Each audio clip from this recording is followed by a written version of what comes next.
और अंततः जब 26 नवंबर 1949 को संविधान सभा ने संविधान को अंगीकार किया और फिर 26 जनवरी 1950 को पूरे देश के अंदर इसे लागू किया, यह तिथि हमारे गणतंत्र दिवस के रूप में हम सब के लिए अपने राष्ट्र के प्रतीक, भारत के संविधान के प्रति श्रद्धा और सम्मान को व्यक्त करने का एक अवसर भी हम सबको प्रदान करता रहा है। देश के अंदर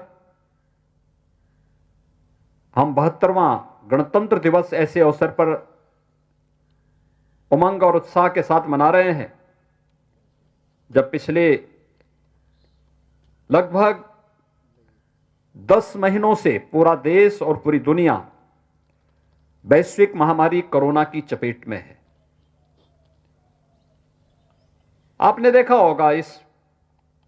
पिछले 10-11 महीनों से लगातार दुनिया के अंदर भी, देश के अंदर भी और प्रदेश के अंदर भी किस प्रकार की परिस्थितियां थीं।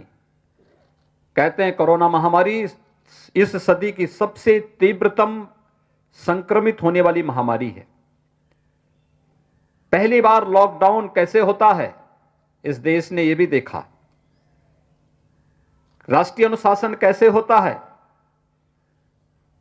देश के माननीय प्रधानमंत्री जी के आह्वान पर पूरे देश ने राष्ट्रीय अनुशासन का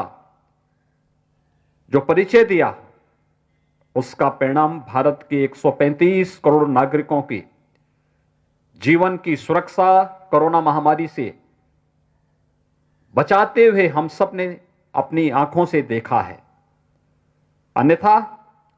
हेल्थ इंफ्रास्ट्रक्चर ही इस महामारी से अगर बचा पाती तो दुनिया के अंदर बड़े बड़े देश हैं जिनके पास, चाहे वह अमेरिका हो, यूरोप के कई देश हैं जहां पर हेल्थ इंफ्रास्ट्रक्चर की जब हम बात करते हैं तो उनके पास हेल्थ इंफ्रास्ट्रक्चर भारत से कई गुना अच्छा है। लेकिन कहीं ना कहीं जो एक अनुशासन का भाव है, जहां इसमें कमी आई, उसका परिणाम क्या रहा। उन देशों के अंदर ये महामारी व्यापक जनहानि का कारण बनी, लेकिन भारत के अंदर एक यशस्वी नेतृत्व में समय से लिए गए निर्णय और फिर निरंतर संवाद के माध्यम से दुनिया के सबसे बड़े लोकतंत्र में सभी अधिकारों के साथ जिस देश के नागरिक जी रहे हों, आगे बढ़ रहे हों, स्वाधीनता का अनुभव कर रहे हों, उस देश के अंदर कोरोना से निपटने के लिए जो रणनीति प्रधानमंत्री मोदी जी के नेतृत्व में बनाई गई,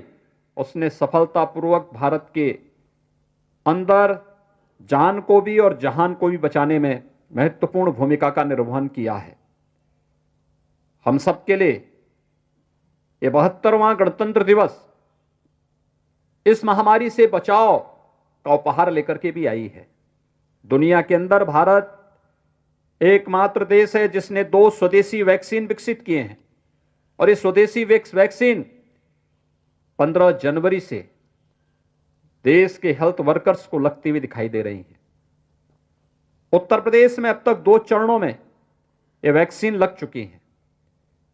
अभी 28 और 29 को फिर से हेल्थ वर्कर्स को इस वैक्सीन को लगाने की प्रक्रिया होगी और हमारा प्रयास है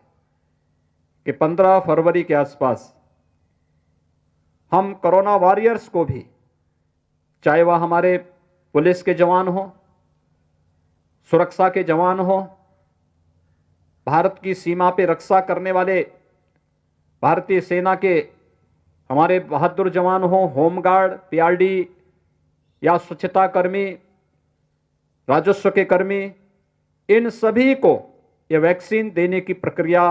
हम लोग प्रारंभ करने जा रहे हैं। एक नए विश्वास के साथ आज भारत आगे बढ़ रहा है, लेकिन आपदा के समय कैसी रणनीति बनाई जानी चाहिए। उत्तर प्रदेश पुलिस ने लॉकडाउन प्रारंभ होने के बाद जब सारी चीजें बंद थी, उन असहाय, असमर्थ और उन लोगों के पास जिनके पास सामान्य बुनियादी सुविधाएं नहीं थी, डोर स्टेप डिलीवरी के माध्यम से हम PRV 112 का उपयोग करते हुए उन सभी लोगों तक इन सुविधाओं को पहुंचा सके,